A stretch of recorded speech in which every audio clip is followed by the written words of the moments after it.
Selamat datang. Akhirnya nyampe juga. Kaki dulu. Kaki dulu. Jangan tangan dulu. Kaki dulu yang turun, kaki dulu. Oh iya, iya, iya.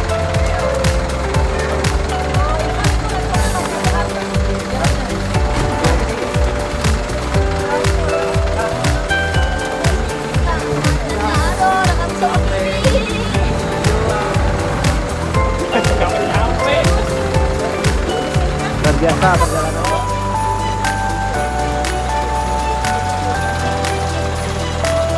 Sampai juga Bu Yuli. Sampai juga dia. Sampai juga akhirnya.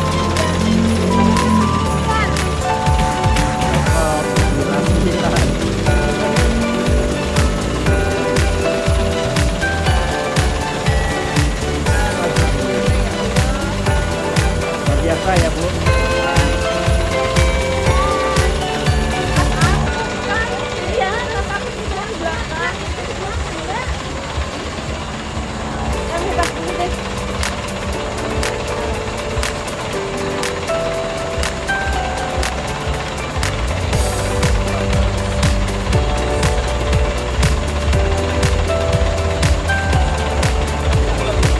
Aman, aman.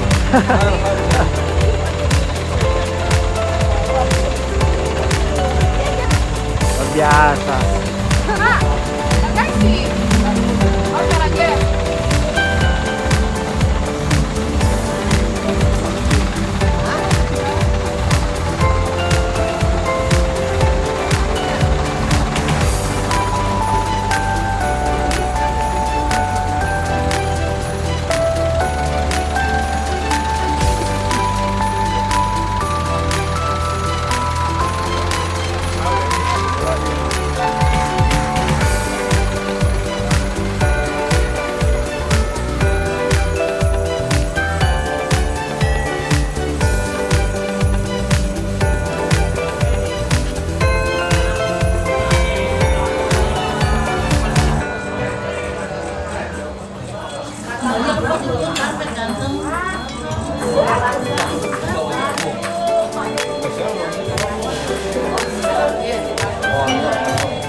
Udah ngomong belum?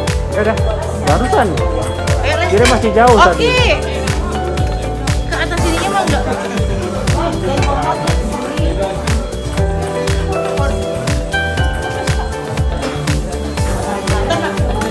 Ayo makannya nanti kurang nambah ayo.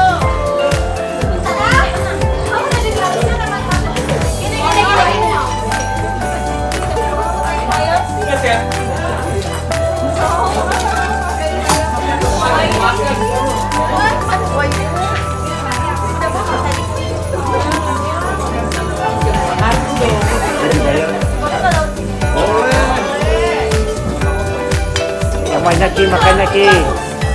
Yang banyak makannya, jangan dikit aja.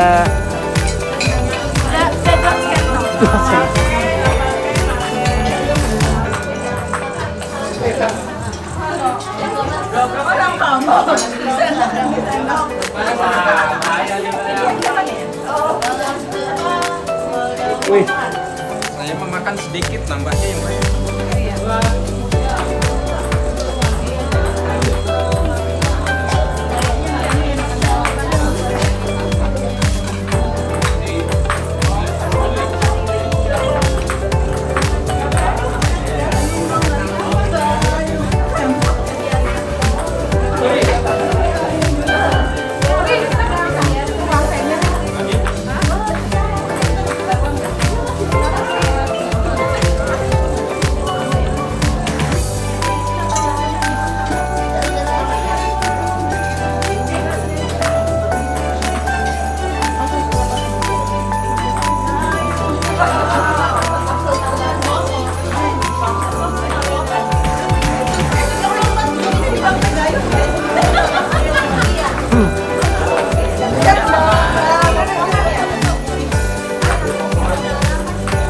bisa lihat.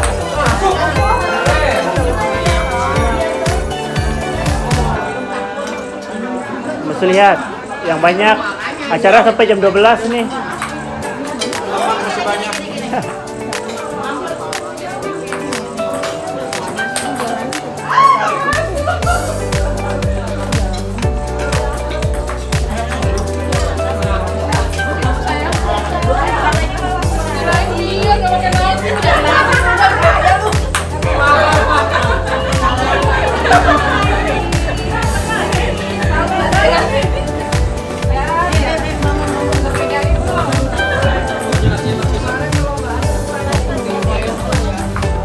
Cing, ayo Cing. Ayo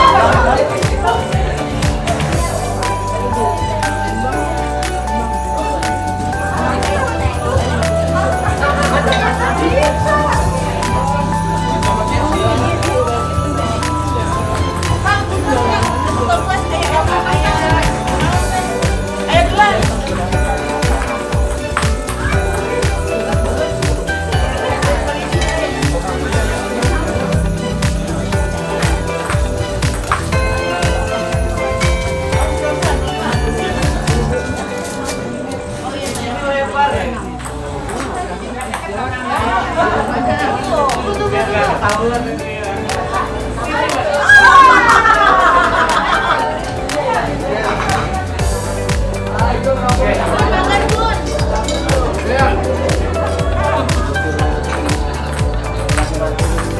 Yuli nggak nambah Pak Yuli?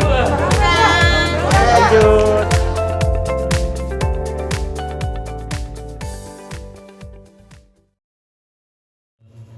Assalamualaikum warahmatullahi wabarakatuh. Hidup guru, hidup guru, hidup guru.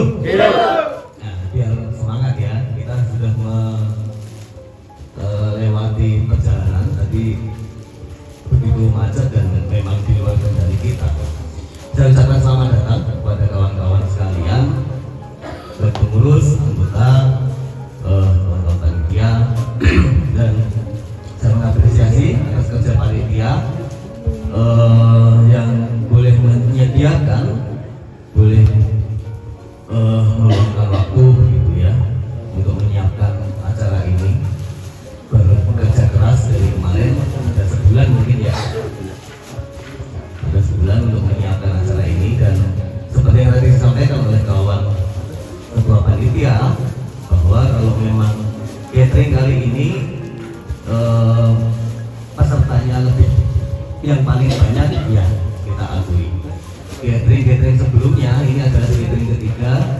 Catering sebelumnya itu yang pertama, kedua itu paling pesertanya antara 15 sampai 20 orang dan anggotanya hanya separuhnya lagi non anggota alias mungkin teman-teman kita yang di outsourcing begitu.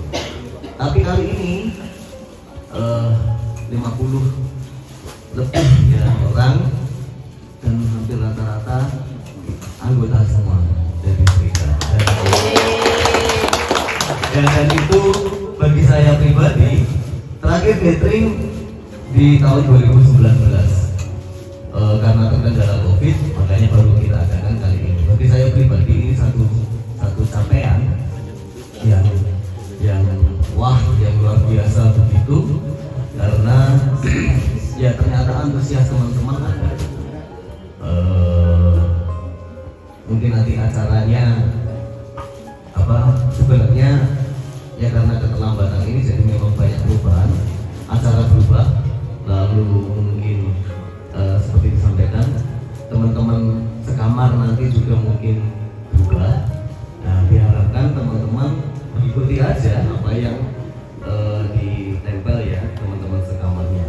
Bukan berarti kemudian kita mau memisah-misah gitu. Ya memang sengaja memisah, tetapi supaya menyatukan.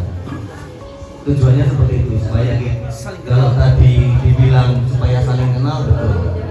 Karena kita mengenal pepatah tak kenal maka tak sayang, makanya supaya diantara kita juga biar saling mengenal, kita saling mengenal teman-teman kita bisa saling mengenal serikat kita ya. Dan memang kemudian kenapa catering ini menjadi momen untuk kita menyatukan diri gitu ya, karena tantangan tantangannya ke depan memang begitu lebih berat. Ya seperti kita ketahui, kita sudah beralih ke kepemilikan dari Ramsey menjadi Columbia, ya itu menjadi satu tantangan sendiri. Artinya itu bukan hanya menjadi tugas pengurus, tapi menjadi tugas kita semua, termasuk ya anggota, teman-teman anggota ini, teman-teman lah yang justru berperan dan ikut ambil bagian besar di dalamnya.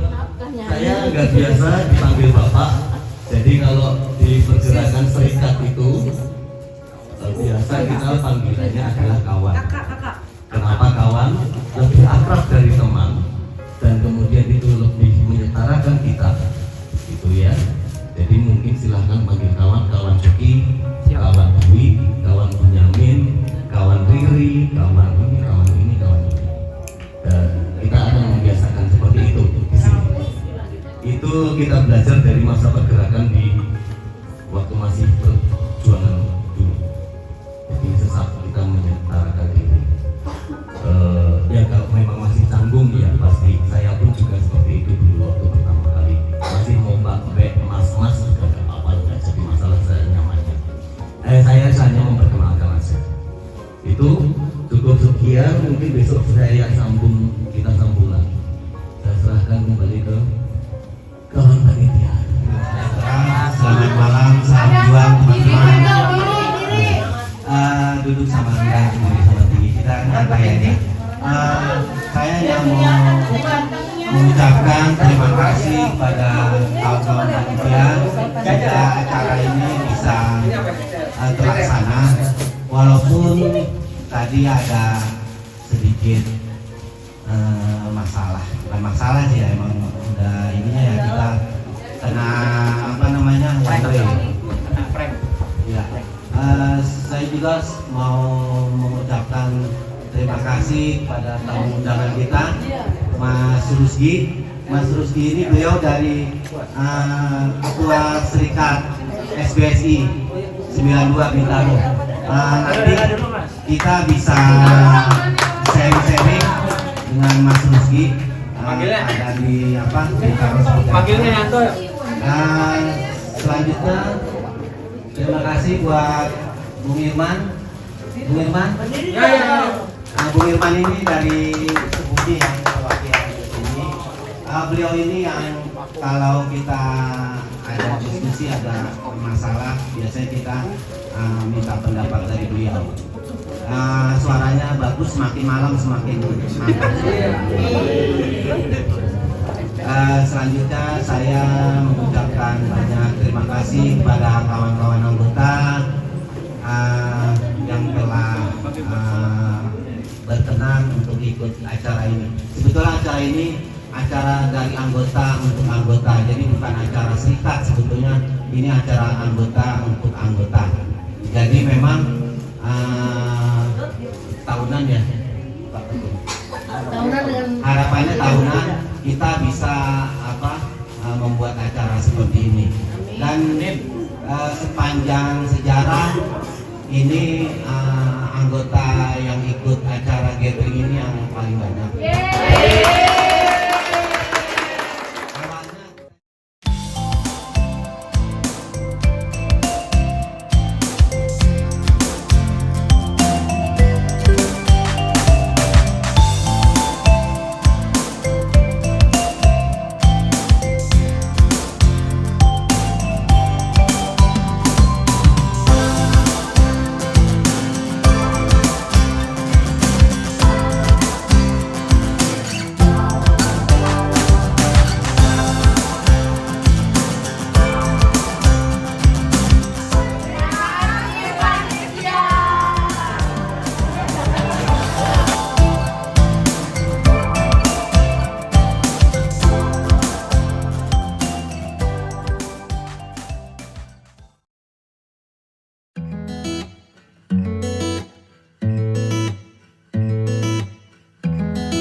agenda kita pagi ini kita awali dengan sebenarnya ini adalah materi sosialisasi. Jadi mungkin beberapa kawan di antara kawan-kawan mungkin sudah pernah untuk ikut agenda sosialisasi ini mungkin di sekretariat begitu ya. Biasanya kami di kepengurusan menyampaikan ini bagi kawan-kawan yang di keanggotaan yang baru bergabung. Tapi tidak menutup kemungkinan di antara kawan-kawan yang sudah lama bergabung pun mungkin belum pernah mendapatkan materi sosialisasi ini. Jadi materi sosialisasi ini sebenarnya bertujuan untuk memberikan gambaran kepada kawan-kawan bahwa apa dasar-dasar kawan dalam berserikat. Jadi dasar hukumnya apa, lalu teman-teman ini harus bagaimana dalam berorganisasi begitu. Ya sebenarnya tadi adalah hal-hal yang umum diketahui, tapi orang umum justru rata-rata malah nggak mengetahui. Jadi saya balik gitu. Ini adalah hal-hal yang umum, harusnya hal-hal yang umum diketahui bagi mereka yang berorganisasi. Tapi teman-teman yang berorganisasi ini justru kadang malah nggak mengetahui. Nah, makanya kami sampaikan sekali lagi gitu. Jadi materi sosialisasi next slide. Oke, kita mulai dengan ini saya nggak nutupin kan ya? Ini kayak aku mau bacaan nih.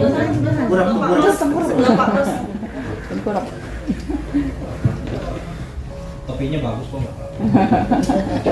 Oke, kita mulai dengan definisi dari buruh atau pekerja itu sendiri.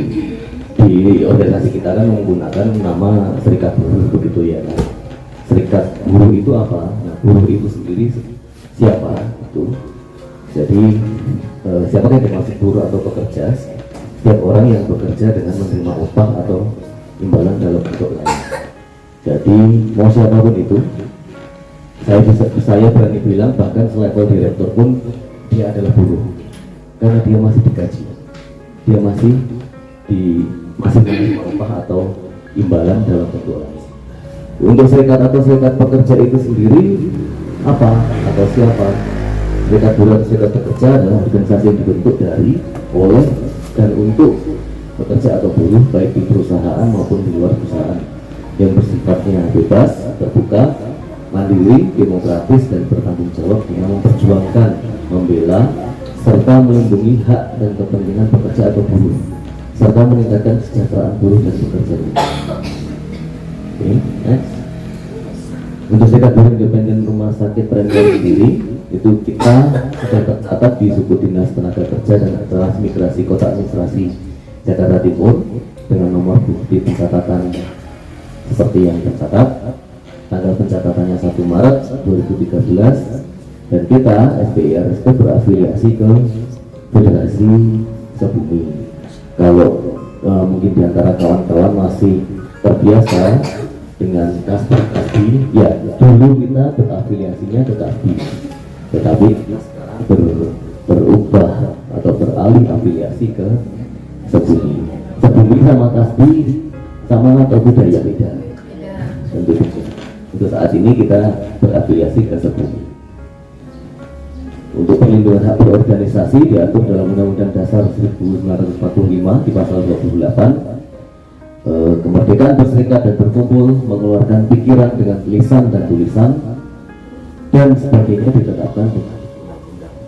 Seperti kita tahu, kalau di Undang-Undang Dasar 1945 ini adalah konstitusi di negara kita, artinya konstitusi berarti undang-undang yang tertinggi atau yang paling mendasari di negara kita. Undang-Undang Dasar, kalau ada kita mengenal undang-undang, yaitu di bawahnya Undang-Undang Dasar ini, dan undang yang dibentuk tidak boleh bertentangan dengan Undang-Undang Dasar 1945. Nah, ini dasar yang utama. Jadi kita berorganisasi memang secara konstitusi itu dilindungi oleh negara.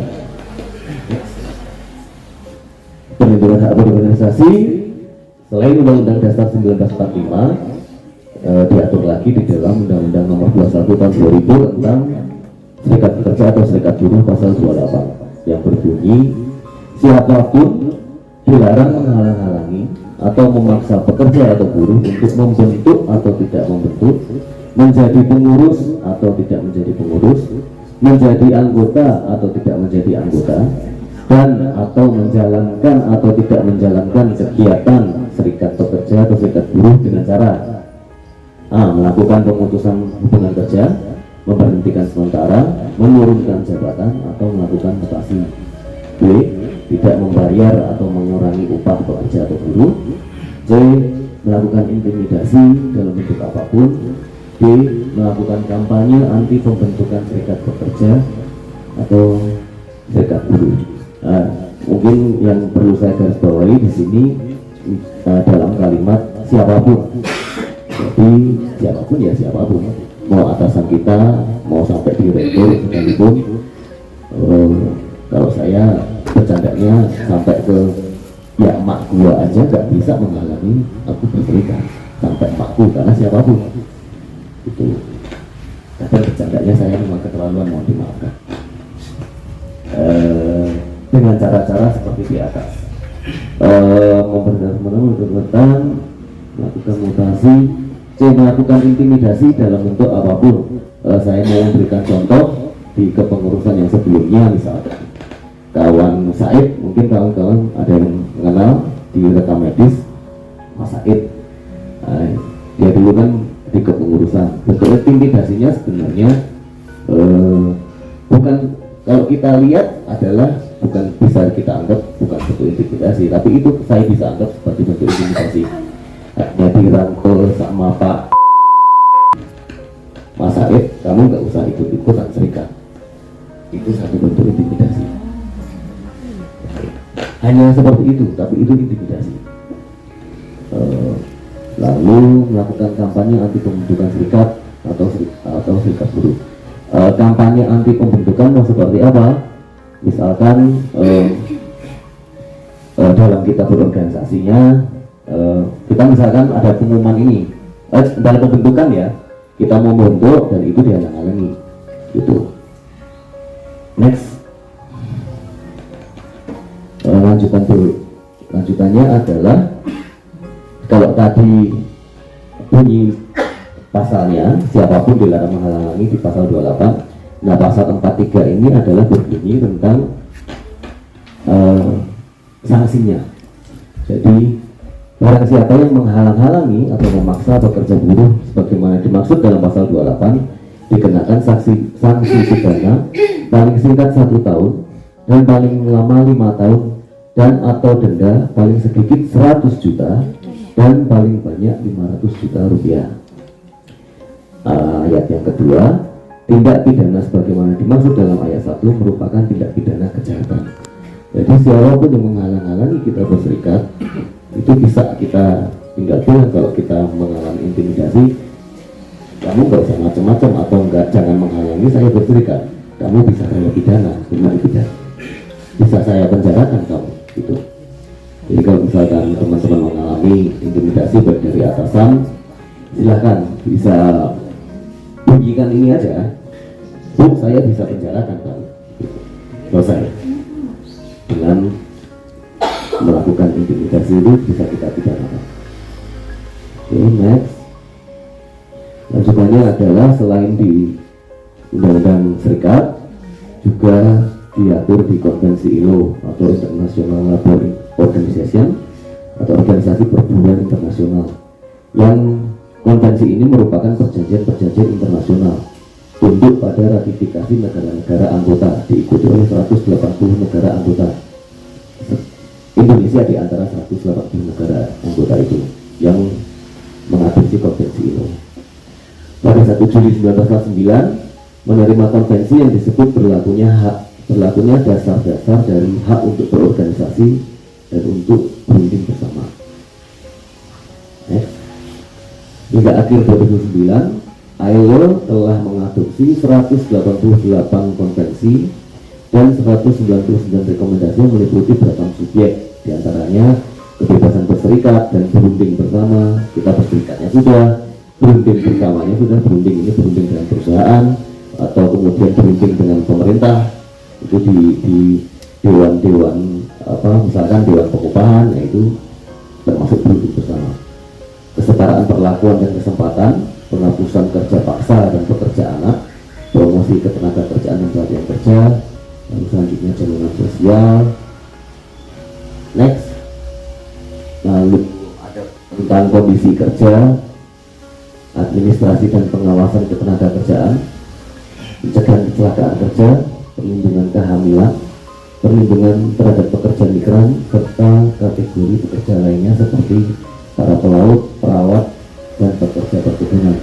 Nah, kita bisa lihat perlindungan terhadap pekerja migran, termasuk di dalamnya adalah perawat, itu ikut dilindungi. Nah, pertanyaan-pertanyaan yang sering muncul di antara kita itu, berserikat haruskah? Memangnya perlu berserikat? Atau aku dapat apa kalau aku berserikat? Atau kapan kita harus jadi anggota atau mendirikan serikat? Lalu yang lain, bagaimana dan apakah fungsi serikat buruh atau serikat pekerja? Nah, ini biasanya pertanyaan-pertanyaan yang biasa kami temui gitu ya, terutama di poin 3 sih, itu kalau kita ngajak merekrut teman-teman anggota gitu untuk jadi anggota, yuk ikut serikat yuk. Gue dapat apa kalau ikut serikat? Biasanya itu pertanyaannya sederhana, gue dapat apa? Tapi kadang kita susah untuk menjelaskan. Ya susah karena kita nggak pernah, atau kita kurang paham juga. Mungkin bisa juga sebenarnya masih bingung, aku selama ini dapat apa ya 10 tahun berserikat ya, makanya aku nggak bisa menjelaskan ke orang lain gitu. Nah, mungkin kita mulai dari sini, kita bisa paham, artinya kemudian kita bisa paham untuk diri kita. Nanti kalau ada orang nanya, ya minimal kita bisa menjawab. Next. Nah, kita bisa ambil contoh ketika buruh tidak menjadi anggota serikat buruh. Ketika mengalami permasalahan di tempat kerja, maka buruh secara individual akan berhadapan dengan organisasi yang namanya perusahaan. Di sana pasti buruh berhadapan dengan manajemen perusahaan yang adalah organisasi yang dibangun pemilik modal untuk menjalankan kepentingannya. Jadi, buruh berhadapan secara sendiri-sendiri dengan suatu kekuatan organisasi. Karena di perusahaan, apabila buruh atau bekerja tidak berorganisasi.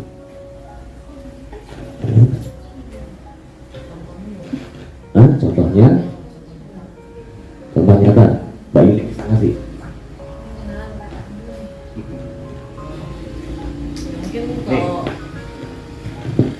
Mungkin koreksi kalau saya salah ya kawan-kawan. Mungkin kalau contoh nyatanya untuk yang ini, ketika kita mengalami masalah di tempat kerja, mungkin kalau nggak ada masalah mungkin kita ngerasa aman-aman aja ya, dan nggak akan butuh serikat. Cuma kalau misalnya kita mengalami kepentok lah sama masalah, pasti kita butuh nyari gitu ya, rata-rata sih begitu. Karena kita kalau misalnya menghadapi perusahaan, pemberi kerja sendiri itu nggak akan dianggap, pasti perusahaan akan ya take it or leave it, lo mau lo jalanin, nggak mau ya lo cabut dari sini, pasti akan begitu. Tapi kalau misalnya dengan adanya serikat, nggak bisa, perusahaan akan pikir panjang, karena kita bisa, misalnya untuk PHK itu nggak segampang yang kawan-kawan kira gitu, nggak lu kepecat ya gitu kan. Kalau misalnya memang nggak berserikat atau nggak ada serikat di perusahaannya, mungkin akan ya udah gitu kan, mau apa lagi gitu kan. Tapi ketika ada serikat ya kita akan berjuang, ya itu semuanya nggak segampang itu, panjang prosesnya untuk sampai PHK itu panjang. SP1 ke SP2, dari surat peringatan ya, SP1, SP2, SP3 mungkin baru PHK.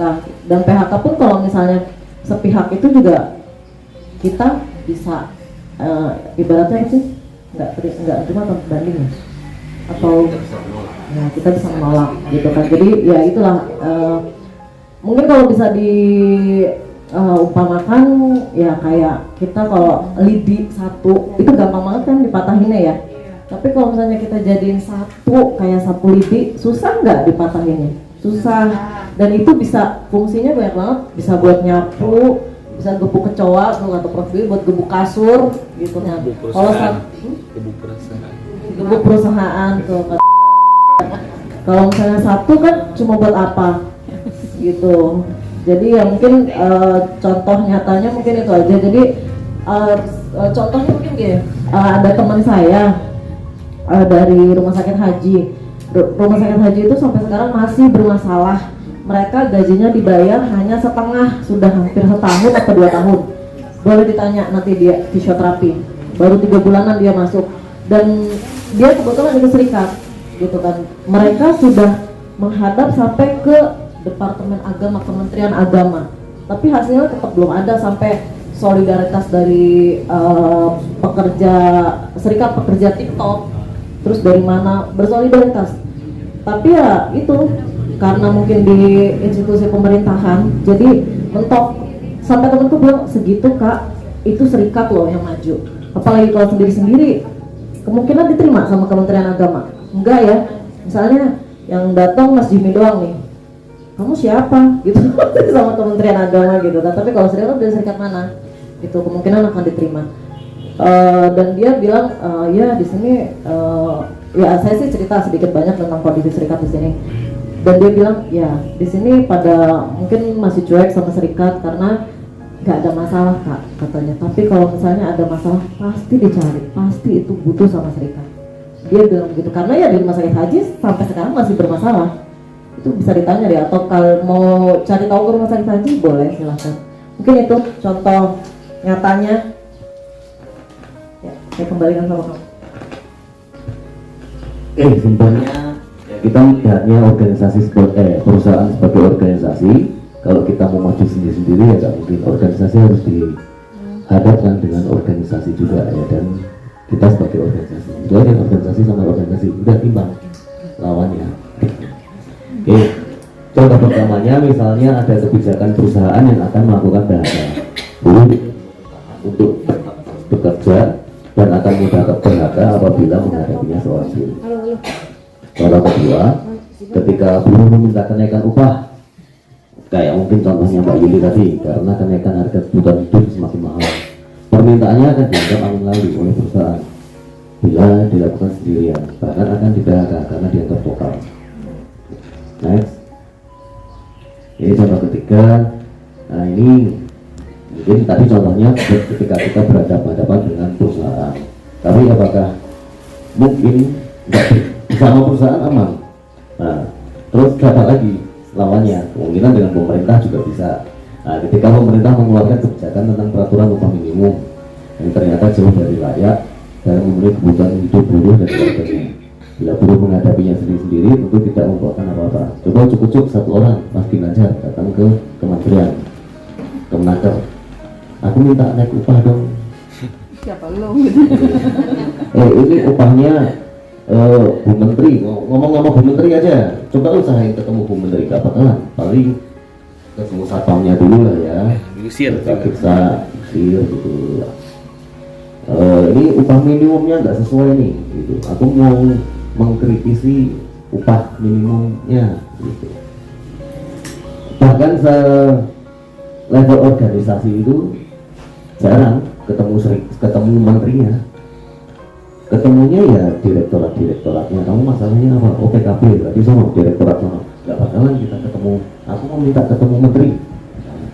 Susah jalannya panjang. Nah itu kalau kita kadang berhadapan dengan pemerintah pun juga kadang masih dipersulit. Padahal namanya Kementerian Tenaga Kerja yang harusnya ada di pihak kita. Tapi giliran kita selalu dianggap kamu tuh anakku kok begitu. Tapi kita ketika datang ke rumahnya nggak pernah dianggap anaknya. Jadi kita bisa melihat secara objektif atau nyata kondisi buruh yang tidak berorganisasi atau menjadi anggota serikat buruh atau serikat pekerja. Oleh karenanya kami mengadakan gathering ini supaya kita sama-sama sadar, sama belajar, sama-sama kita berjuang. Jadi yang berjuang bukan pengurus saja. Kan pengurus pengurus memang sudah jadi tugasnya, ya iya, mewakili kita ketemu, perusahaan nggak akan nemuin 100 orang gitu, pasti perwakilanmu siapa? Pengurusnya gitu. Nah itulah kita posisinya di situ. Tapi untuk menentukan oke deal kita ketemu di perusahaan itu kan antara pengurus dengan kita ini, dengan teman-teman kita ini kan sama. Apa nih permasalahannya, jam kerja kepanjangan atau lemburnya nggak dibayar, kan kita diskusinya bersama, bukan didiskusikan di tingkatan pengurus saja, artinya kita diskusikan bersama juga. Itu untuk pembukaan pagi ini, semoga kita tetap menjaga sama sadar, sama belajar, dan sama berjuang ke depan. Hidup buruh. Hidup buruh. Hidup buruh, hidup buruh, SBI, LSP, yeay, mantap.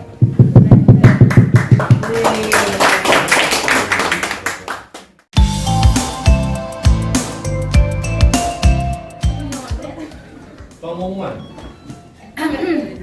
Dari kelompok 1, pertanyaannya, menurut kawan-kawan, manakah yang lebih penting proses atau hasil dan mengapa? Menurut kami kelompok 1 lebih penting proses karena hasil itu tidak akan ada tanpa melewati proses. Selama proses itu berjalan dengan baik, maka hasilnya pun lebih maksimal. Contoh, dalam satu wadah kita berserikat, contohnya serikat kita sendiri ya, ada pengurus, ada ketua, dan kita ada anggota.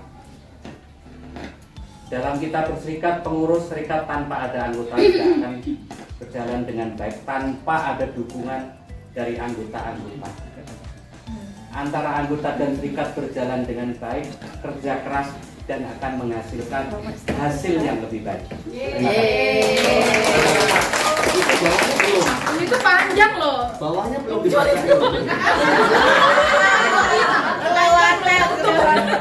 Ini poin cuma waktu, kerjasama, dukungan sesama anggota, kerja keras. Kita udah jatah.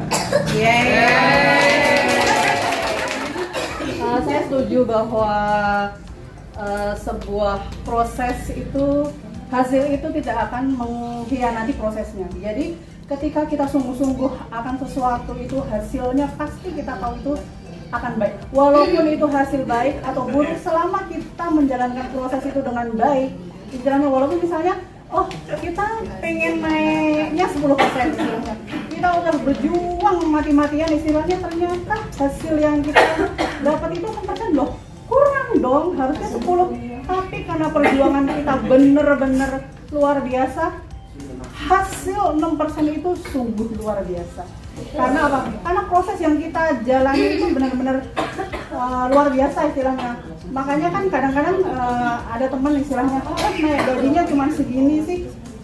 Mereka nggak tahu bahwa serikat, kita kan sekarang baru mulai kelihatan istilahnya ya. Yang dulu nggak pernah ikut serikat misalnya, naik cuma sekian persen, 500.000 istilahnya, atau malah ada yang 100.000. Mereka nggak ngerti bahwa di balik uang 100.000 itu banyak sekali yang mereka perjuangkan istilahnya.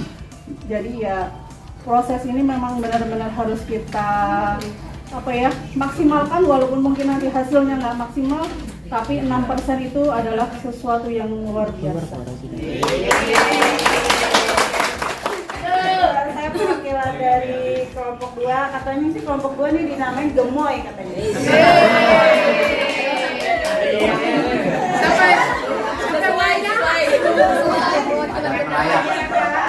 Nah ini kita dapat pertanyaan, apa alasan mendasar kawan-kawan ketika ikut atau bergabung dalam organisasi serikat buruh atau serikat pekerja?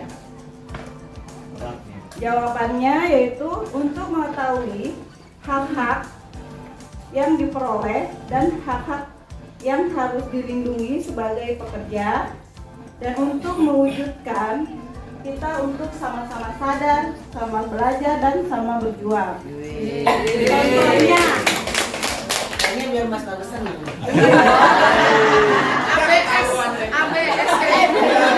Asal bagus seneng aja. Asal Bapak senang. contohnya tadi kita terapkan bahwa untuk mengetahui hak-hak, tadi sudah dicontohkan hak cuti haid untuk pekerja perempuan. Oh ternyata iya benar, kalau kita masuk ke serikat kita sadar bahwa kita memperoleh hak pekerja perempuan, yaitu cuti. Sama belajar. Oh iya, kalau haid itu ada proses sakit, ada proses pusing dan lain-lain, hormonal, masalah hormonal. Dan itu sudah hak kita untuk mendapatkan dari perusahaan cuti. Jadi kita belajar untuk kita utarakan sama sesuai prosedur ke koordinator. Terus itu juga nggak langsung diterima hasilnya. Jadi sama-sama kita berjuang. Ayo kerja perempuan. Ayo jangan kita aja. Bapaknya juga. Bapaknya juga. Nanti kalau belum jadi anggota masih pingsan ya, belum sadar. Iya sudah, cuman masih somnolen lah. Kitisnya 5 ya. Jadi itulah manfaatnya dari kenapa kita ikut organisasi serikat buruh ini ya. Masih panjang. Terus pertanyaannya, udah dong. Pertanyaan kedua, dan bagaimana prosesnya untuk menjadi kita ikut ke organisasi serikat ini?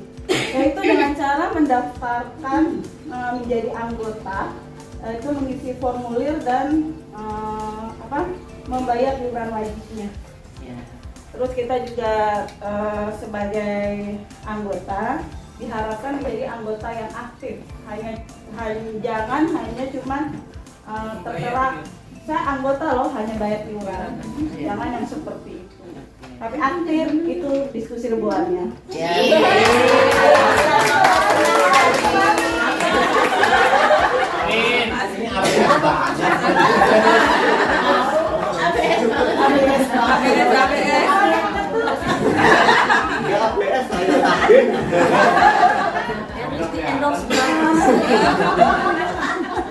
Kosong dua ini pintar ya. Kita ikutin aja kegiatan serikat ya, mengisi formulir dan membayar iuran wajibnya, sama mematuhi peraturan. Itu aja. Untuk Kak Herwis izin bertanya ya Kak ya. Tadi kan yang dibahas seputar hak-hak aja. Nah sekarang sebenarnya ada kewajibannya nggak nih sebagai anggota SBI serikat? Oke. Soalnya kan dari tadi yang dibahas soal hak gitu ya. Makasih Kak. Itu sudah dijawab ya sama Ahmad Irfi. Kita memperoleh hak kita, yaitu kayak cuti haid, kita peroleh, terus kenaikan gaji. Nah kewajibannya apa? Yaitu kewajibannya membayar iuran, menjadi anggota. Kalau nggak ada anggota enggak dong. Nah, ikut rapat dewan, walaupun saya juga baru. Baik. Tadi kan ngomongin masalah hak, kewajiban jadi anggota serikat. Sekarang saya mau tanya, yang belum tahu kantor serikat nih.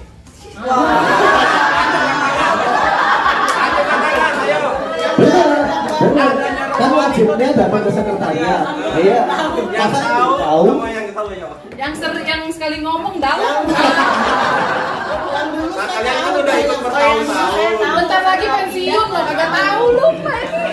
Belum tahu sampai yang udah tahu tapi nggak datang. Kalau yang dulu tahu, nungguin Mas Jimmy. Kan kaderisasi, jadi yang dulu yang sekarang gitu ya. Kayak Perlu dijawab peserta nomor lihat. Ayo. Ada yang belum bisa tahu. jawab nggak?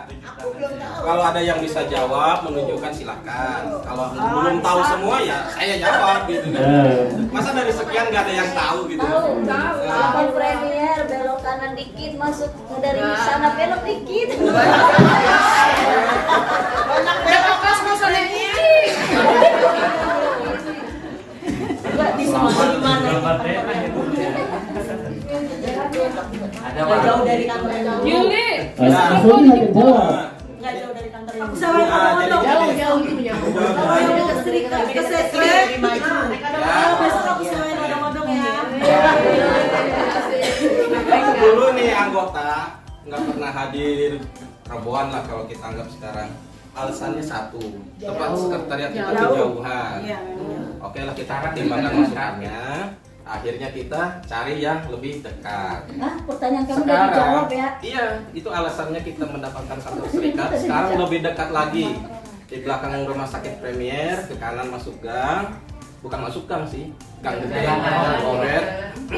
Tidak jauh dari situ, sekitar 5 rumah lah. Dari belakang situ udah ada kantor serikat kita kelihatan.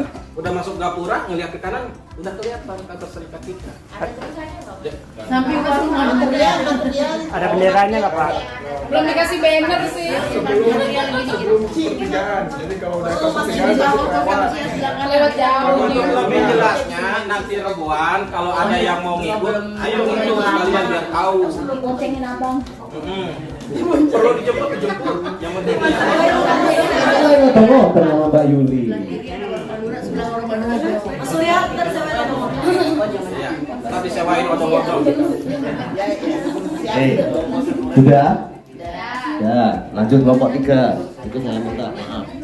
Pertanyaan kelompok 3. Menurut pendapat kawan-kawan, hal-hal apa saja yang dapat menjadi penghalang seseorang untuk aktif berserikat? Dari kami menjawab, sebenarnya sih harusnya tidak ada penghalang, karena tadi saya nggak hafal tadi itu ya, isinya apa, Undang-Undang Dasar 45 pasal 28 ya Den? Iya. Nah di situ nggak tahu apa aja isinya itu tadi. Di situ kita kalau serikat itu ada undang-undang dasarnya, berarti kita sebagai manusia, nggak usah sebagai warga lah ya, atau karena kita undang-undang dasar 45 berarti warga Indonesia berhak memasuki sebuah wadah serikat. Tidak ada perlu penghalang harusnya. Mungkin saat ini yang menjadi penghalang itu salah satunya diri sendiri, malas gitu, capek, atau aduh sibuk, rumah gue jauh, anakku belum keurus, anakku belum ini, ini, nah seperti itu. Nggak mau dicap buruh. Nah, Nggak mau dicap buruh. Salah satunya juga nggak mau dicap buruh, karena kesannya buruh itu kayak orang yang demo-demo itu. Jadi kayaknya buruh itu terlalu hina sekali. Jadi kalau kayak udah duduk di belakang meja terus ada laptop di depan, nah itu udah yang paling keren lah posisi. Padahal kan tadi sesuai dengan di Undang-Undang Dasar 45 pasal 28, seorang direktur pun itu buruh. Hitungannya buruh karena kita masih digaji, kecuali gua ownernya. Ya owner pun harusnya gue mendapat keuntungan dong dari apa yang gue usahain, seperti itu kan. Cuma ya ada perbedaan sedikit. Terus yang lainnya, mungkin seseorang itu tidak mengerti bagaimana cara berserikat, masuk ke dalam sebuah wadah serikat. Kita mungkin yang sebagai orang yang duluan masuk mengikuti daftar di dalam sebuah serikat, boleh kali kita mengedukasi dengan cara tidak mengajak paksa ya, tidak mengajak paksa. Oh iya, sesuai dengan profesi atau tempat kerja di mana kita kerja, kita mungkin mengedukasi kalau apa keuntungan berserikat, faedahnya buat kita apa nantinya ke depannya atau ke belakangnya nanti.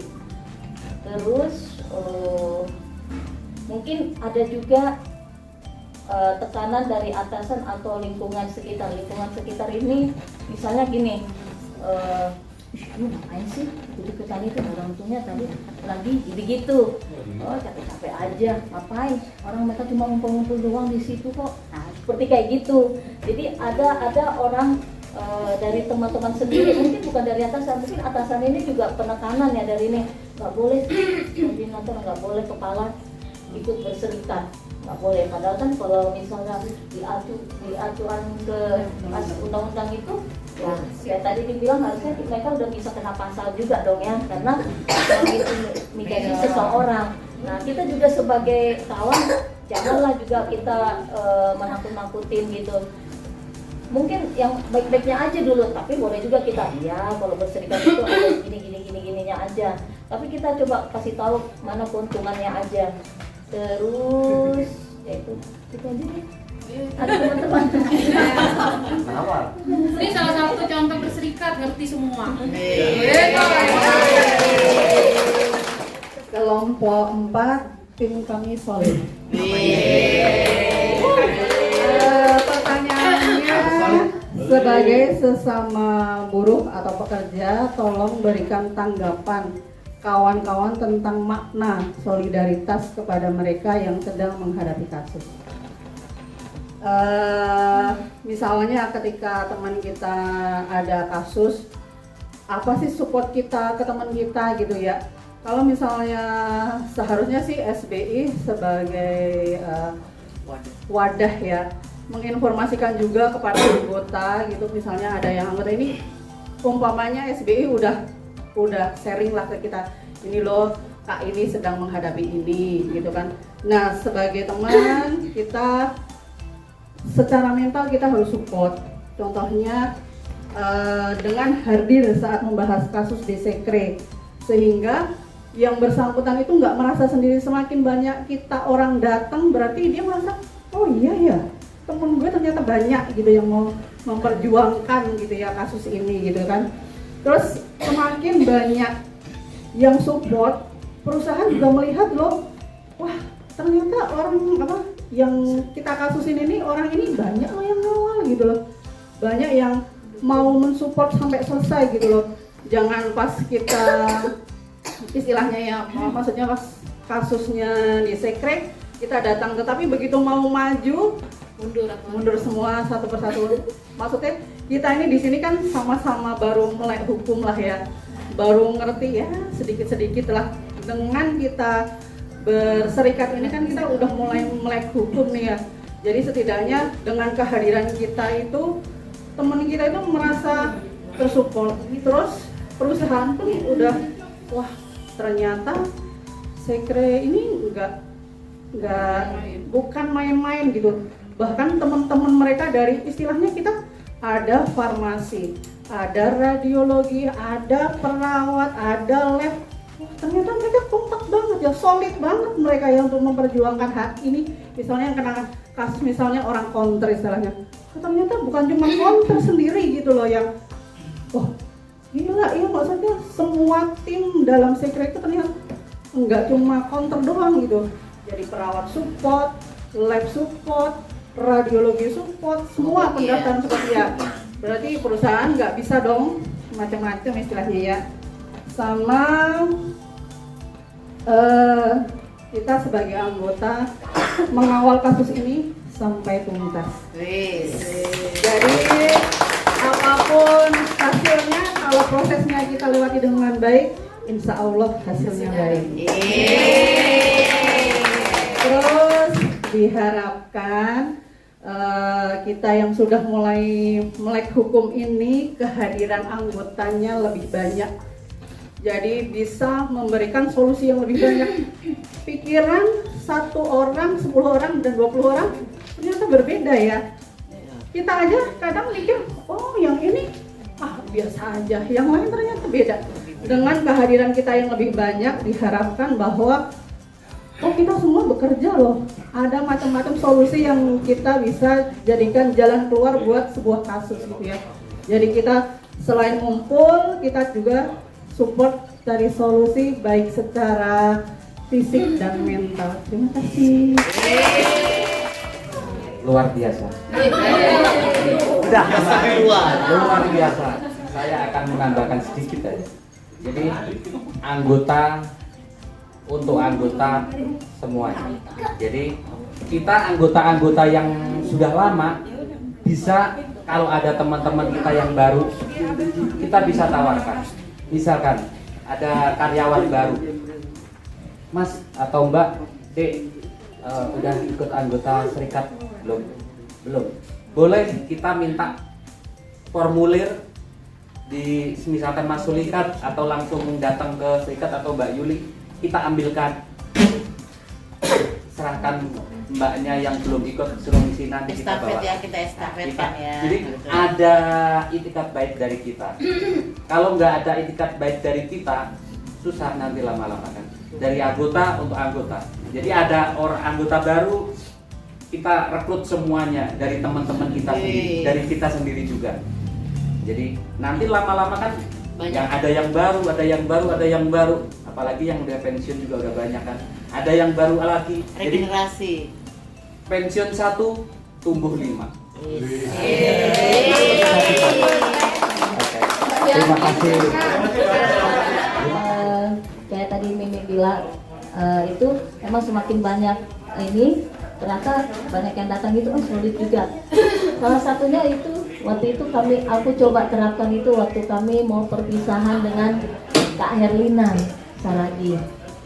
Teman-teman BSU itu terus terang banyak yang nggak tahu loh tempatnya serikat itu di mana. Walaupun aku bilang deket banget situ, di belakang tuh mau lewat situ, deket banget. Ayo, aduh Pak, udah mau pulang. Nah waktu itu kami izin, aku sama Den Bagus sama pokoknya salah satu pengurus lah, boleh nggak dipakai serikatnya, kami mau bikin perpisahan dan Kak Herlina, biar kami kalau pikir-pikir kan waktu itu memang iyalah yuk di mall atau di mana. Kalau di mall mungkin aku hanya 4-3 orang, terus nggak bisa ngomongin perusahaan gitu, nggak bisa menggibah gitu. Kalau di ini kan nggak enak didengar di mall gitu ya. Nah aku berpikir kenapa nggak di serikat aja, kan waktu itu Dan Bagus bilang boleh dipakai itu karena itu kan punya anggota. Nah terus terang teman-teman di ASU rata-rata sih semua anggota koperasi, anggota serikat. Tapi mereka banyak yang nggak tahu karena kalau diajak pun MLS itu untuk jalan ke sana. Jadi waktu pas kemarin mereka baru ini yang serikatnya, di sini yang dekat ya. Nah, kayak begitu. Jadi mungkin salah satu supaya nggak penghalang itu ya memang tadi jarak yang jauh, mungkin pada nggak mau, jarak dekat juga nggak mau sih. Biasanya kalau ribuan itu kan yang difoto cuma yang di dalam. Jadi rumahnya itu di depan foto. Cekrek, ini kantor kita. Nah itu yang belum pernah. Belum pernah tuh dilihat di grup itu. Tapi setiap hari Rabu foto acara ini foto, tapi luar nggak pernah. Jadi mungkin teman kita itu nggak tahu atau serikat. Aku sendiri tuh sering datang. Kalau lihat SBRSP udah ada di Google Map. Udah ya, kalau di Google ya, kalau ada di Google nggak masalah. Cuma bentuknya itu kan biasanya orang, ini di belakang rumah sakit kantor kita, di foto depannya red. Nah ini rumahnya itu, makanya yang dibilang si Nung tiap hari lewat dia nggak tahu, orang nggak ada tulisan. Kalau misalnya nggak ada di grup kan otomatis ternyata ini loh kantor serikat seperti itu. Jadi saya mau mengaku dosa. Jadi waktu kuliah saya ada ke masyarakat ya. Terus kita bingung nih, waduh di ruangannya Pak RT kecil, sempit, mau presentasi gitu kan. Kita nanti istirahat di mana gitu kan, bolak-balik rumah sakit ke situ kan lumayan. Kayaknya ternyata ada sekre bisa sebagai tempat kami untuk bisa menampung selama kami istilahnya bolak-balik ya. Jadinya akhirnya kita jadi di sini ya mulailah kami istilahnya adalah diskusi kecil-kecilan ya juga, tapi itu kan istilahnya jadinya mulai melek lah istilahnya. Makanya kalau belum datang ke sekre duduk terus ngobrol sama tugas sama anggotanya, bukan anggota, pengurusnya, kita nggak akan melek hukum gitu ya. Jadi sering-sering aja, walaupun ya memang agak susah kita, tapi ya diusahakan. Terima kasih. Menurut kawan, kaderisasi dalam serikat buruh penting atau tidak? Penting. Mengapa? Karena kaderisasi itu untuk perubahan dalam organisasi, di mana terjadi regenerasi dari bukan hanya yang udah berpengalaman, tapi yang udah akan ikut dalam organisasi tersebut. Jadi dari kaderisasi ini diharapkan organisasi itu terus berlanjut sampai ke generasi yang selanjutnya. Selain itu, kaderisasi ini ada untuk organisasi itu untuk membawa perubahan dan perkembangan bagi organisasi tersebut. Sudah berkali-kali ikut organisasi macam-macam, sampai saat ini pun aku ada di organisasi tempat keperawatan anestesi, aku pegang DKI. Aku baru sadar diri sendiri nih, setiap di-share di grup sama sadar, sama belajar, sama berjuang. Baru duduk di sini aku baru merhatiin ini maksudnya apa gitu. Ternyata oh iya benar, sama sadar yang tua, yang muda, yang baru masuk anggota, yang udah lama jadi anggota, sama-sama sadar untuk mengembangkan SBI kita maju ke depannya. Satu. Dan sama sadar pengurus yang lama untuk mau memberikan kaderisasi kepada anggota yang baru. Tidak hanya kepada anggota yang baru, tetapi kepada teman-teman kita yang belum jadi anggota. Yang saya tahu kan kalau cowok-cowok suka ngobrol di belakang ya. Jadi bisa ditarik tuh yang belum jadi anggota, bisa jadi anggota, mungkin dia punya pemikiran yang lebih idenya lebih bagus dari kita pengurus yang mungkin sudah lebih sepuh seperti itu.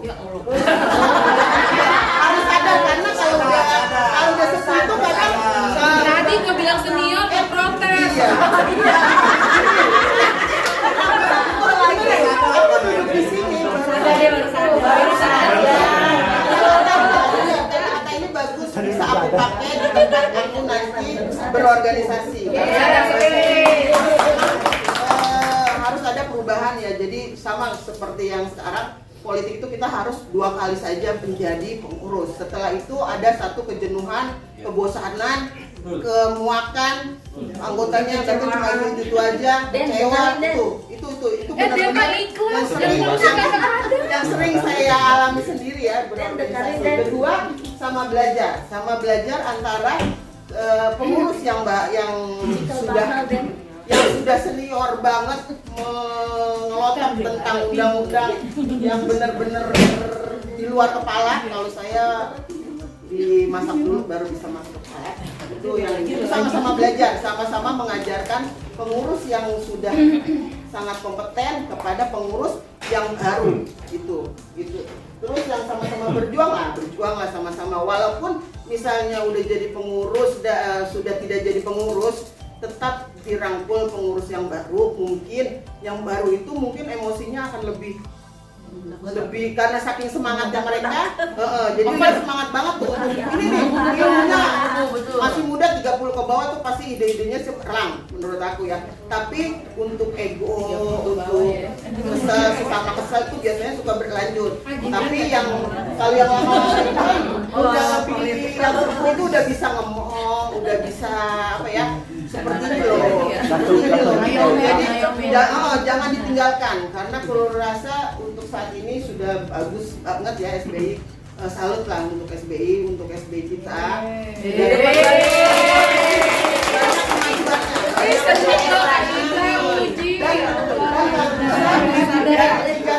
Ini baru sadar menjadi 600. Dapat souvenir, dapat kan? Dari 300 menjadi 600. Jadi bisa lebih banyak bermanfaat untuk anggota juga. Seperti itu ya teman-teman.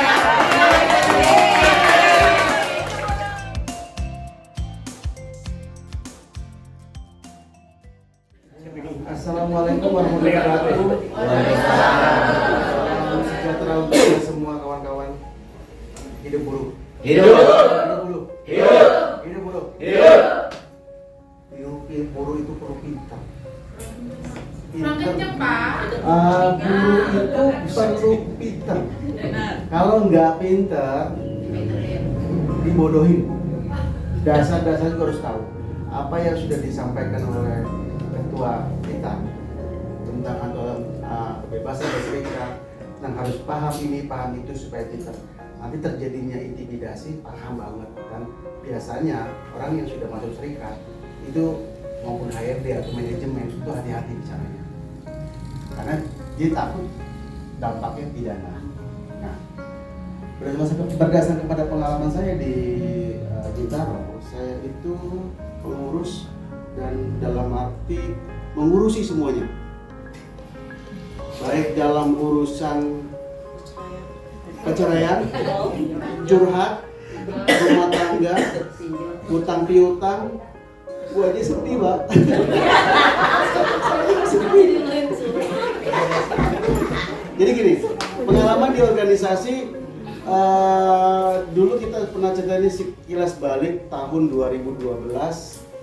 Kita itu masih dalam satuan SBSI 92. Waktu itu saya sendiri tahun 2010 sampai 2012 menjabat sebagai ketua. Tapi saya mengundurkan diri jadi ketua tahun 2011 sebelum masa baktinya selesai. Karena adanya suatu perbedaan pendapat antara serikat yang satu dengan tadi saya belum serikat Bang. Jadi 2011 saya mengundurkan diri jadi ketua dan saya jadi anggota. Tapi tahun 2012 pihak sebelah membentuk organisasi sendiri yang disebut SPTP. Itu udah mulai gejolak, akhirnya pecah. Perbedaannya selalu berbeda dalam pendapat apapun. Seperti orang kucing sama anjing. Saya pun gitu. Karena apa? Padahal kalau kita lihat konsep suatu organisasi, bagi saya, kalau ada usulan atau masukan pendapat dari siapapun, kalau baik buat kepentingan kita, kenapa enggak? Ya kan? Ketika lu jadi seorang pengurus, apa yang lu dapat? Lu dapat gaji, berak di celana, saya bilang gitu. Udah, lu mau dapat apa? Waktu lu makan, keluarga lu tinggalin, biaya lu pribadi. Saya jujur mengeluarkan biaya pribadi, karena di SBSI 92 Bintaro itu iurannya kecil. Kalau digedein, ada aja. Begitu. Semua. Apapun apa yang lu dapat nggak ada di pengurus. Tapi kami tetap berjalankan dengan susah payah, walaupun memang juga ada penekanan dari, bukan penekanan ya, ada sedikit tekanan dari pihak perusahaan yang justru ingin kita tidak berkembang. Karena beranggapan kita itu selalu sebagai organisasi yang anarkis, padahal kita organisasi yang sesuai dengan aturan. Sepanjang perusahaan tidak melanggar undang-undang, sepanjang perusahaan tidak menabrak pasal, itu kita nggak bakal bisa ngapain. Tapi kalau ketika udah nabrak undang-undang, itu menjadi persoalan. Nah, sampai saat ini konsepnya ketika kita sudah jadi dua serikat, karena sama-sama tahun 2012 kita mendirikan serikat kembali. SBSI dibangun lagi tahun 2012, lalu dia membuat lagi SPTP 2012, sama 2012. Cuman berbeda haluan, padahal jujur ini mungkin pengalaman kali ya waktu kita jadi tim PKB tahun 2010 ya.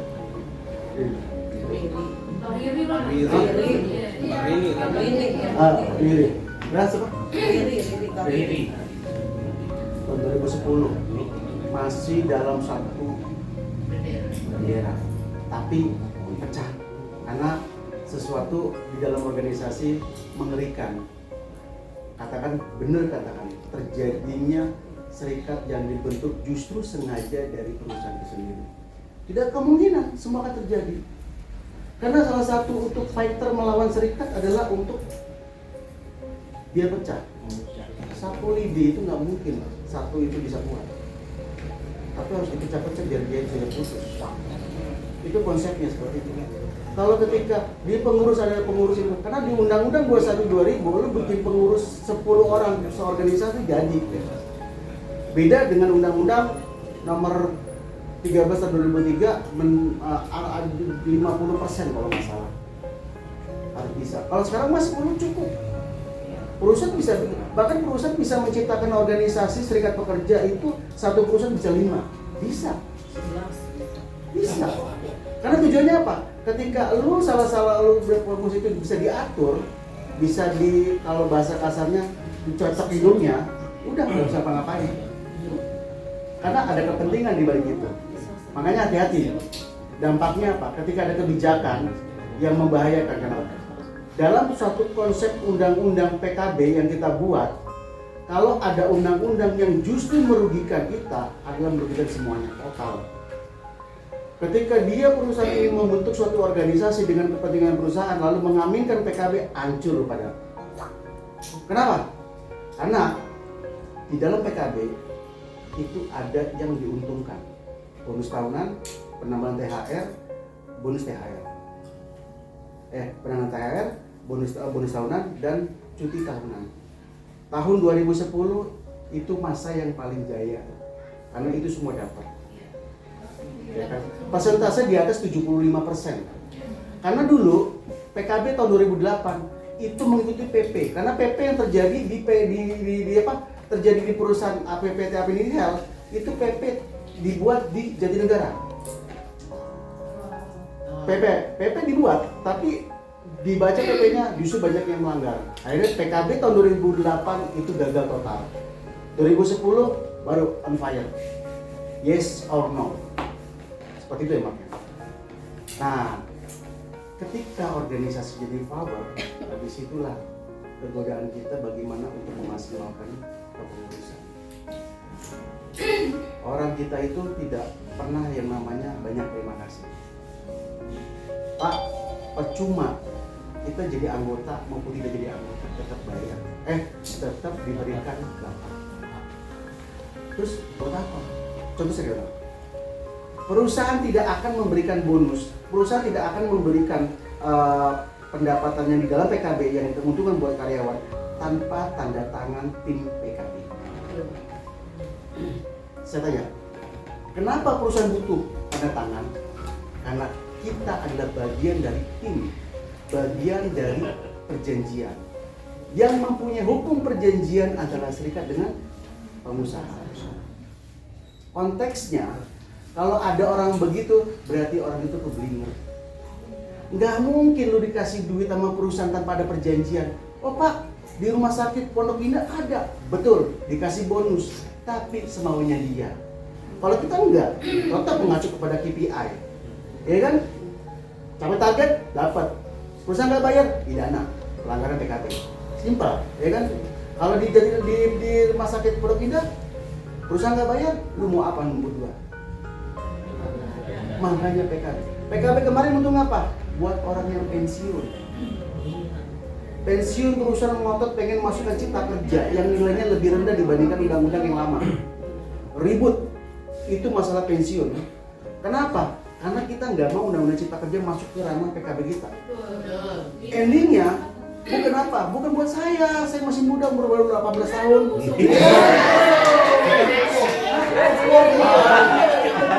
Kalau saya dibilang sesepuh, itu malah hoak. Bukan tua ini, bukan tua. Bukan, karena gini proses sekarang ini saya belum makan bayi. Kalau makan bayi saya muda lagi.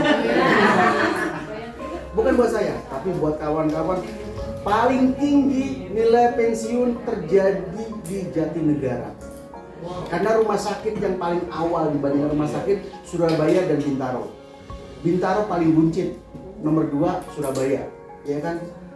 Angka pensiun tertinggi, waktu dulu kita pengen minta pensiun dini dipercepat, ya kan? Minimal 50 tahun, itu maksimal 50 tahun. Terus saya nggak mau, terus gue minta lagi, bagaimana pensiun itu diberikan sebelum 50 tahun? Kalau pensiun diberikan sebelum 5 tahun, gue bangkrut bayarin orang pensiun semua. Gue mikir dong, apa itu? Kok nggak tahu jadi negara banyak, pada keluar, gitu, ngeri kan gitu. Nah, artinya ketika ingat tahun kemarin perusahaan akan memberikan pensiun di Bintaro sudah terjadi pensiun dini. Oh iya. Angkanya di bawah undang-undang. Angkanya di bawah, bahkan anggota saya, Bang gimana jangan dikasih. Lu tinggal 4 tahun lagi ya masih lu mau ambil di bawah undang-undang. Karena apa? Dia ingin mengacu undang-undang cipta kerja. Gitu. Karena banyak orang-orang yang masuk yang baru-baru yang masih muda. Terus Nah, itu salah satu kunjungan dari PKB. Tadi kita bahas tentang berorganisasi ada 2 di serikat. Bahayanya kalau kita nggak punya satu kesatuan. Tapi alhamdulillahnya dari serikat 6, walaupun satunya tidak pro terhadap kami ya, tapi 5 pro. Artinya kita punya aliansi SBC Surabaya, SBC Bintaro, FKPM, terus SBK dan SBI Jatinegara. Jadi 5. Artinya kita udah punya ikatan urusan apa berhubungan yang bersifatnya secara katanya nasional atau secara keseluruhan itu kita harus terlibat. Yang satu yang tidak mau terlibat. Allah alam, kepentingannya apa saya nggak tahu, ya kan? Tapi yang jelas itulah kalau ada serikat yang merasa paling benar, ada serikat yang merasa bisa paling pintar. Padahal kalau kita tahu serikat bukan berapa banyak yang pintar, tapi berapa kuat kekompakan itu sendiri. Terima kasih buat teman-teman aku karena PKB sudah masuk undang-undang cegah pajak tidak dimasukkan. Bahkan teman-teman bisa menunaikan umrah. Diberikan cuti selama 14 hari. Bukan hanya umrah, tapi teman-teman yang non-muslim juga dapat, yaitu nafak tilas atau perjalanan rohani. Dapat. Salah satu ambil. Itu salah satu poin. Itulah yang harus kita. Jadi tetap semangat kawan-kawan, tetap semangat dalam berorganisasi. Jangan sampai ada kesempatan dari orang-orang yang tidak bertanggung jawab ingin menghancurkan kita semua. Tetap kompak dan salam persatuan terus. Ya kan, berubah, jangan pernah mau hal-hal yang tidak diinginkan. Ya kan, tidak diinginkan terjadi, misalnya ada isu yang begini-begini, karena kan Pak Ketua, ya kan begini-begini, saya tanggapi nanti apa rencananya, karena memang kita juga ketakutan dengan hal seperti itu ya. Adanya perusahaan kayak gitu. Mungkin itu yang baru yang kami sampaikan karena waktu pun terbatas. Oke kawan-kawan, assalamualaikum warahmatullahi wabarakatuh. Terima kasih semua.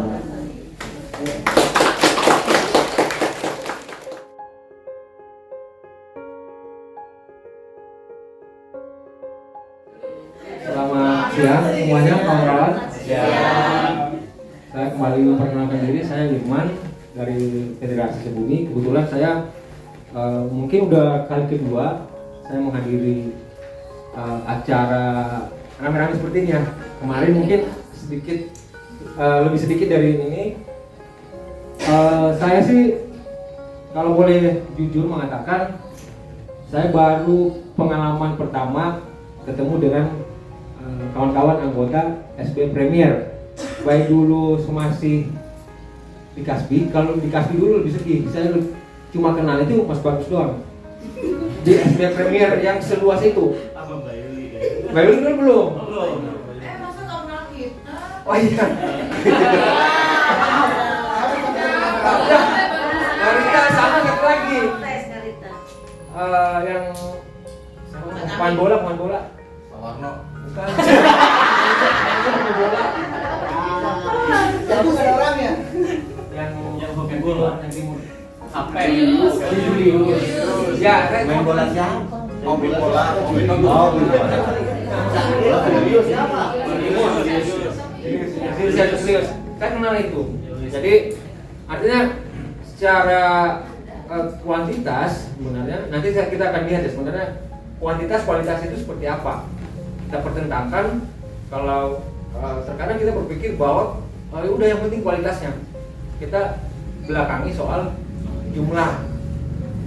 Nah, mungkin kalau kita terapkan dalam serikat buruh, mungkin kita akan melihat sisi sebaliknya.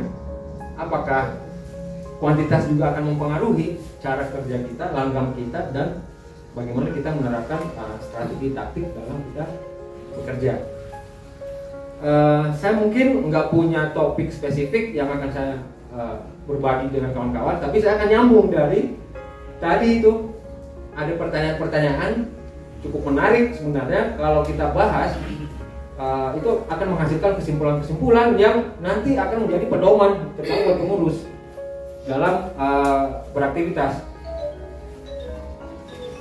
Kemudian juga tadi ada sedikit katakanlah rumor, isu tentang pembentukan organisasi baru. masalah bukan? Ya kenapa harus jadi masalah? Kan seperti itu. Idealnya kita berpikir seperti itu.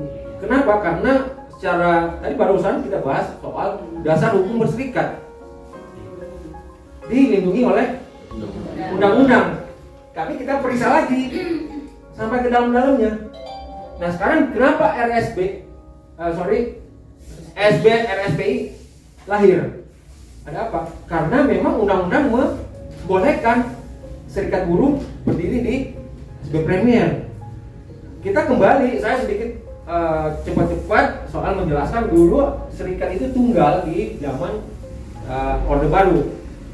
Kenapa tunggal ini baik dan buruknya gimana? Baiknya satu, untuk mengkonsolidasi buruh itu gampang.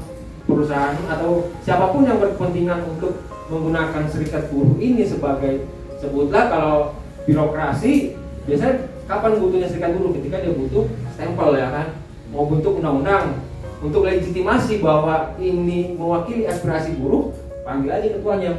Nggak usah banyak-banyak, 1000 serikat buruh atau 100 serikat buruh, cukup satu orang kan waktu itu.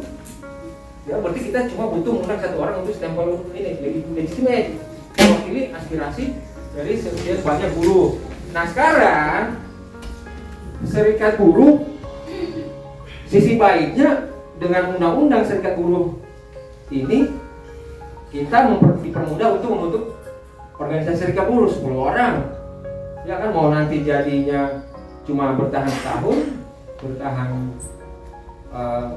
yang nggak berkembang, nggak lebih dari 10 orang itu, artinya gampang membentuk serikat, dilindungi. Tapi negatifnya atau problemnya adalah ini juga menjadi alat untuk siapa yang bertentangan kepentingan dengan kita. Tapi yang si pengusaha misalkan nih, sebutlah sekarang saya asumsikan kawan-kawan ini menjadi serikat buruh yang kuat, RSP ini organisasi yang kuat, nggak ada masalah yang timbul dalam bekerja, nyaman-nyaman saja misalkan. Terus dalam hak nggak ada problem, mulus-mulus saja PKB-nya, setiap poin-poin dimenangkan. Ketika misalkan ada dissenting opinion, kita menangkan di Snaker, no problem. Misalkan ada gugatan dari sana, misalkan dari pihak lain.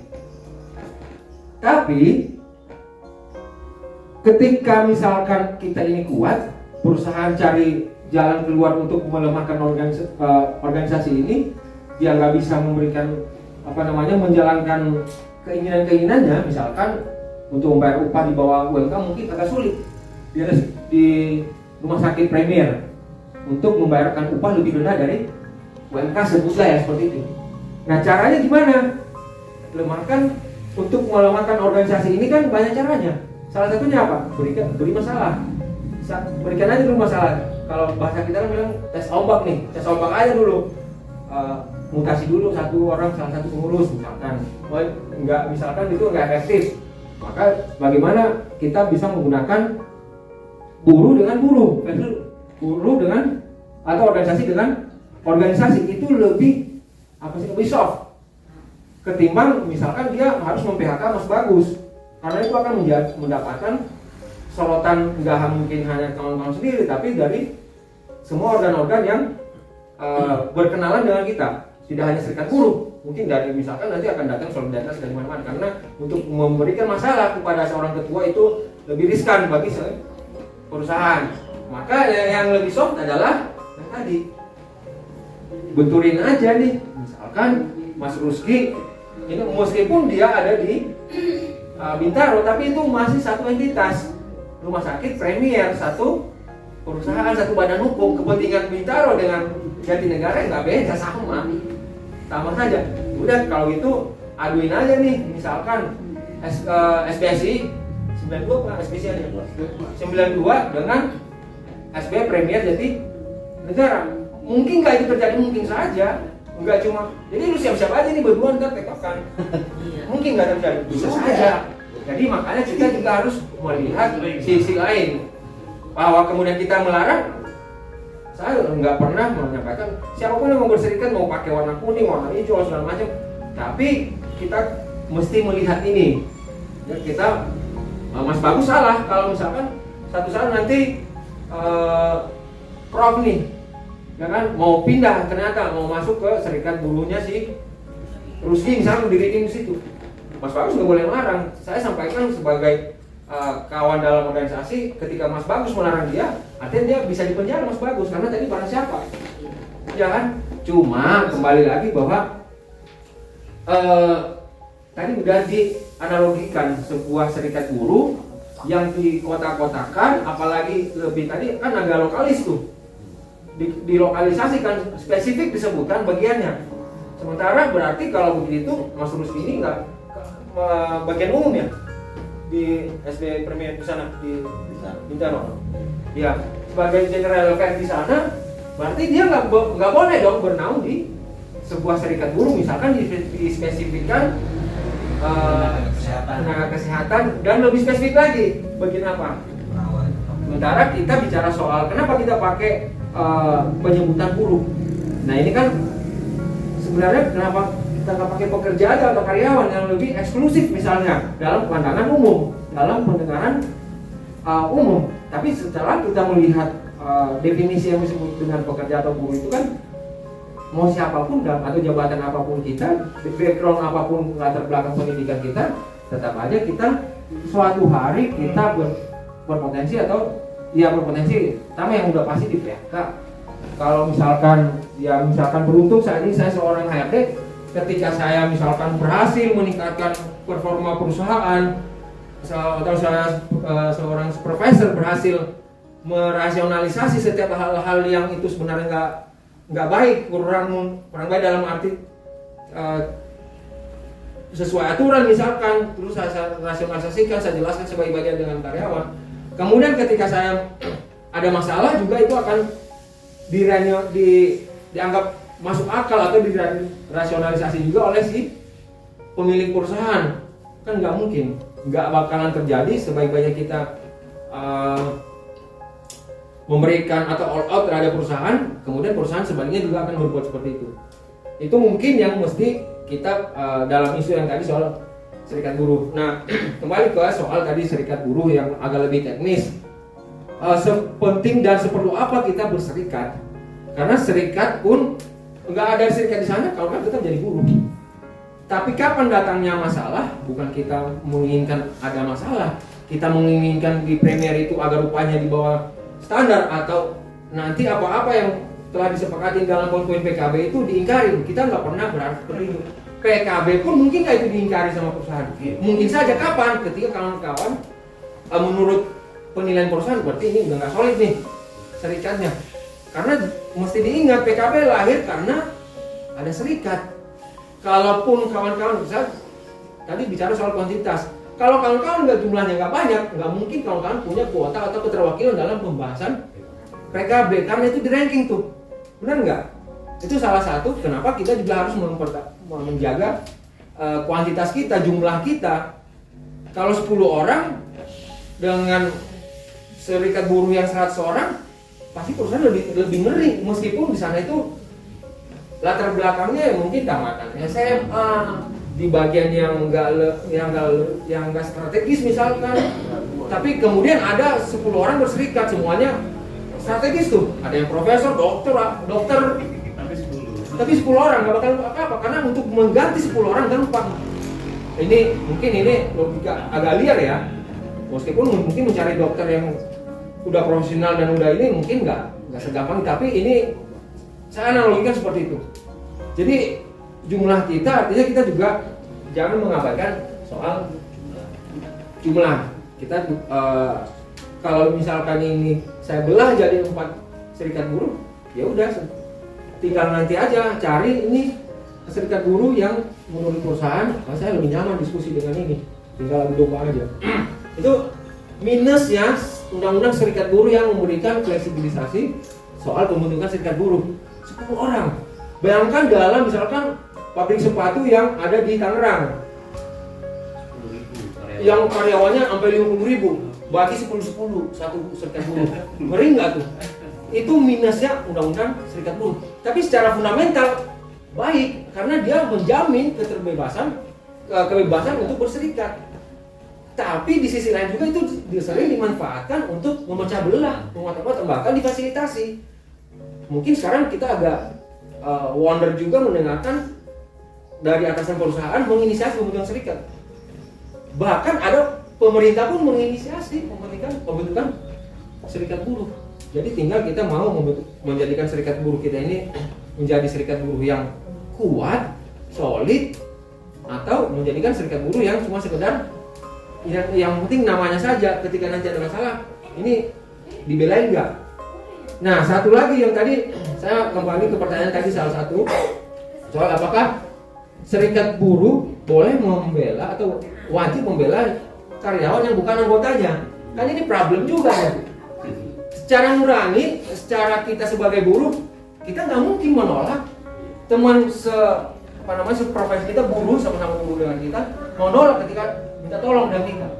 Ya kalau saya ditanyai secara pribadi, saya mau bantu tapi sebatas yang bisa, yang diperbolehkan oleh undang-undang. Yang nggak dilarang undang-undang, saya akan misalkan nih sebagai teman mungkin satu kontrakan atau tetangga kontrakan, gue dapat masalah nih, ya udah gue sekedar tanggung curhatan dia, kemudian saya berikan masukan untuk dijalankan sendiri. Kenapa? Karena undang-undang membatasi serikat buruh itu hanya mewakili anggotanya. Jadi serikat buruh itu hanya punya legal standing atau posisi hukum terhadap anggotanya sendiri ketika bermasalah. Misalkan ketika di PHK, ya udah, kalau anggota itu pun harus diberikan surat kuasa. Nah, jadi kawan-kawan, ini menurut saya perlu dipertahankan, Mas Bagus. Kegiatan-kegiatan seperti ini sangat positif tadi karena saya perhatikan semua yang hadir di sini interaktif dan antusias mengikuti ya. Ya mungkin terlepas kita jalan-jalan atau misalkan sekalian piknik, tapi ini ada poin pentingnya. Ada masukan, tadi ada beberapa masukan, dan itu kalaupun tadi ada dinamika dalam berdiskusi, ya itu sah-sah saja. Jadi kawan-kawan, mungkin dari saya itu sekaligus saya menyimpulkan tadi beberapa sesi diskusi. Kepada pengurus saya ucapkan selamat dalam menjalankan aktivitas ini, family gathering, dan saya rasa atau saya berharap untuk agenda berikutnya kita lebih maju dari sini. Saya menginginkan nanti kita suatu saat berkumpul tapi agendanya pendidikan. Jadi lebih hal teknis. Jadi ada keinginan misalkan kawan sekretaris menginginkan supaya anggota ini mampu mengadvokasi dirinya sendiri. Tapi naik juga kalau kita menginginkan anggota ini mengadvokasi dirinya sendiri kalau kita nggak memberikan ilmunya. Ya kan, seperti itu. Tugasnya siapa? Bukan tugas 1-2 orang. Jadi tugas kita bareng-bareng. Kawan-kawan punya keinginan untuk ingin tahu, untuk proteksi, minimal proteksi diri sendiri, dan kita juga mau menjalankan kewajiban. Jadi itu harapan kita semua. Satu waktu nanti kita punya agenda yang namanya pendidikan bersama dan dilakukan secara akbar seperti atau masif lah. Terima kasih. Demikian dari saya kembalikan kepada kawan ketua.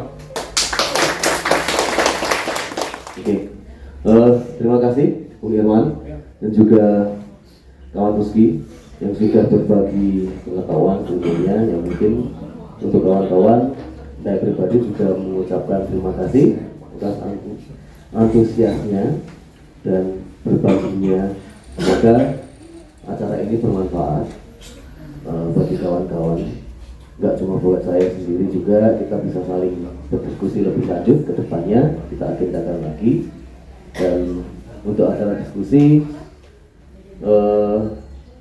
saya tutup. Nanti saya kembalikan ke kawan-kawan panitia. Hidup buruh. Hidup buruh. Hidup buruh. SBI. SBI. SBI.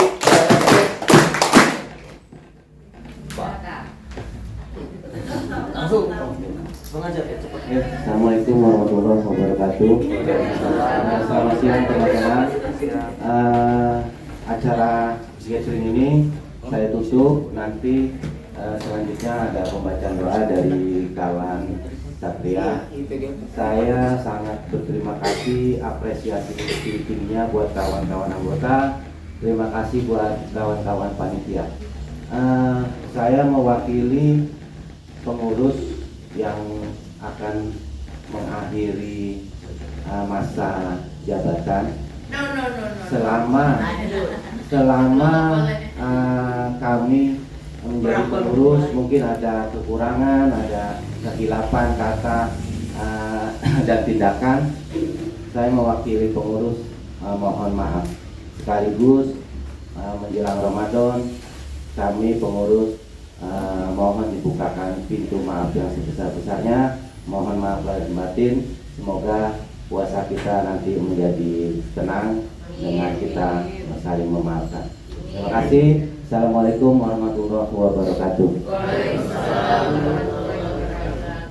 Saya bicara secara pribadi, mungkin dalam penyampaian tadi kita secara diskusi, mungkin kalau di antara kawan-kawan yang menganggap saya sedikit kasar dalam berbicara, ya mungkin karena memang itu tipikal saya tuh selalu bersemangat ketika acara-acara diskusi seperti ini.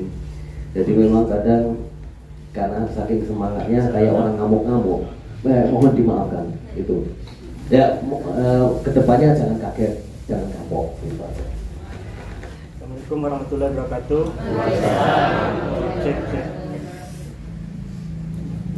Cek.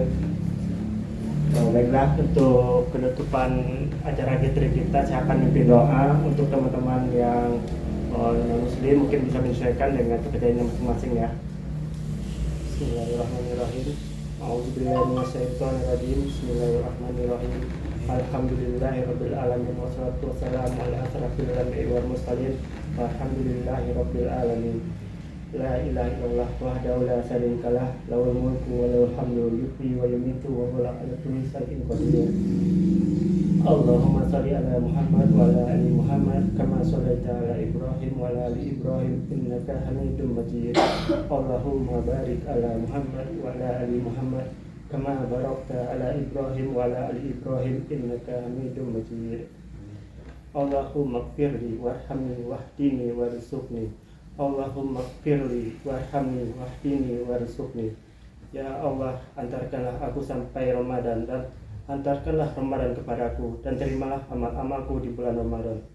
Ya Allah, ya Rabbana, tiada sesuatu yang kami usahakan tanpa izin darimu. Puji syukur kami ucapkan padamu ya Allah atas kelancaran acara gathering kami kali ini. Ya Allah, ya Rabbana, jadikanlah serikat buruh kami ini sebagai tempat meraih pahala darimu. Jadikanlah lelah kami sebagai pahala di sisimu ya Allah. Ya Tuhan kami telah menganiaya diri kami sendiri. Dan jika engkau tidak mengampuni kami dan memberi rahmat kepada kami, niscaya pastilah kami termasuk orang-orang yang merugi. Rabbana atina fid dunya hasanah wa fil akhirati hasanah wa qina azabannar. Subhana rabbil izzati amma yasifun wa salamun ala mursalin walhamdulillahi rabbil alamin. Assalamualaikum warahmatullahi wabarakatuh.